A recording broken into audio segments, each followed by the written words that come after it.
कलाहांडी जिले में party procurement केमती है से माने ताकू नहीं आम रिव्यू मीटिंग कलु आदरणीय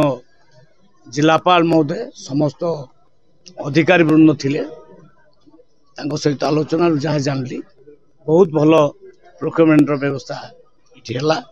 जो छोटिया मोटिया किसी असुविधा है ताकू मु नोट करी आगामी दिन में केमती से अवस्था भूल न हो ताकू आम देखू किंतु मु भावुची बहुत बड़ माने सरी आसला प्रोक्योरमेंट कहले चले आउ 2-4 दिन भितर ये जिलार प्रोक्योरमेंट सरी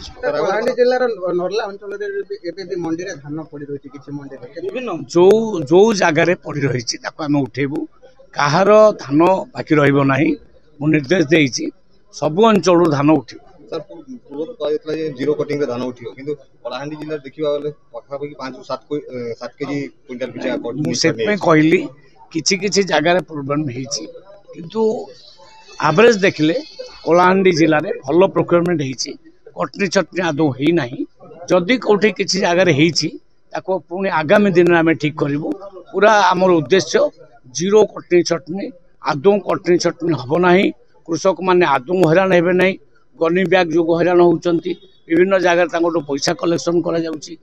मैटर मो सामना को आसी आगामी दिन में सेगुड़ा केमती न हम आम देखिए।